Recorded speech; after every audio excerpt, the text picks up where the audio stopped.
But somebody that's not dead and a show that is coming back is Miracle Workers, everybody.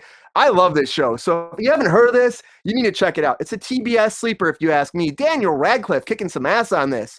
I mean, it's such a great show. This is honestly the fourth season, but every season's different stories. So the first season, it was about him going to heaven and trying to stop the apocalypse. We had a Wild West season. We had a medieval season. And now we're doing like a Mad Max season with this, where Daniel Radcliffe is in a Mad Max post-apocalyptic world where you have radioactive mutants, killer robots, and a tyrannical homeowners association. I feel like you need to put some respect on Steve Buscemi. He's there too. He's fucking very awesome good. In this too. Very good. He is amazing. Yes, he's both so good in this too.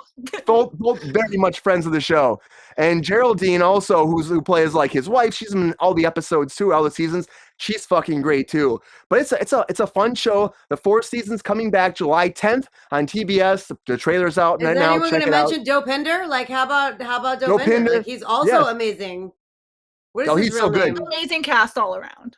And what they do every season is they play different characters, though. They're not the same characters. It's a different story. It's all contained in that story, and all the same actors come back. Kind of like American Horror Story does, too.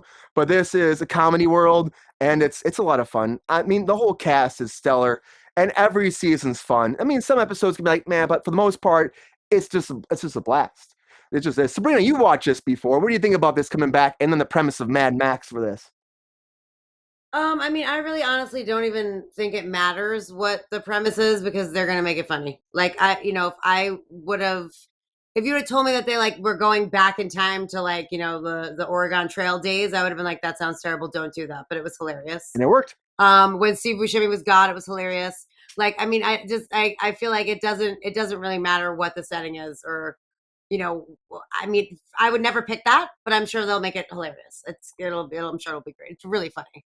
It's like just you don't have to think about it, it's just like, you put it on and have a few laughs and it's a really fun show like that you don't have to like invest yourself into. You know what I mean? Like there's not gonna be any emotional effect on you, which I do love in a TV show. Don't get me wrong, Ted Lasso had me crying my eyes out the entire time.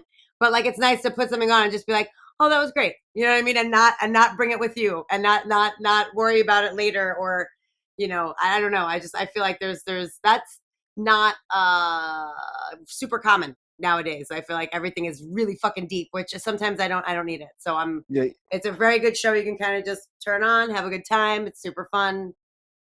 Great cast. Very good. And Steve Buscemi's great when he's shoveling shit too. It's like that was his whole profession, shit shoveler. That's right. It is awesome. It's so awesome. He's like really getting into it too about shoveling the shit, how important it is. And that just shows you a lot of times how the premise of the show goes. Rachel, have you seen this show before? Have you watched it at all? I watched the first season and I was very confused by the second season because they didn't really establish too well that it was going to be sort of an anthology. Yeah. But I love this era of Daniel Radcliffe's career because he made all the money he'll ever need before he was 18 years old. So he's 100%. Just started doing just these unhinged, weird-ass roles. And I absolutely love that for him. And I love everything that he's putting out. And Steve Buscemi is always a treasure. So can't go wrong there. He's fucking awesome. Yeah, even Daniel Radcliffe is just like doing whatever. He really is. Yeah, there've been rumors that he might be up for Wolverine too, which has been a whole thing for a long time. I can't even imagine him playing Wolverine. But you know what? I would love to see him back on Broadway. He might do that. He did a stint in How to Succeed. He might show the pee-pee again. He might show the pee-pee. What? He showed his pee-pee. I don't know. He did. Daniel Radcliffe did a nude. Yeah, he showed when he was on. What does that mean? Did a nude? Like what do you mean? He was naked on stage. He was. You know what that's called?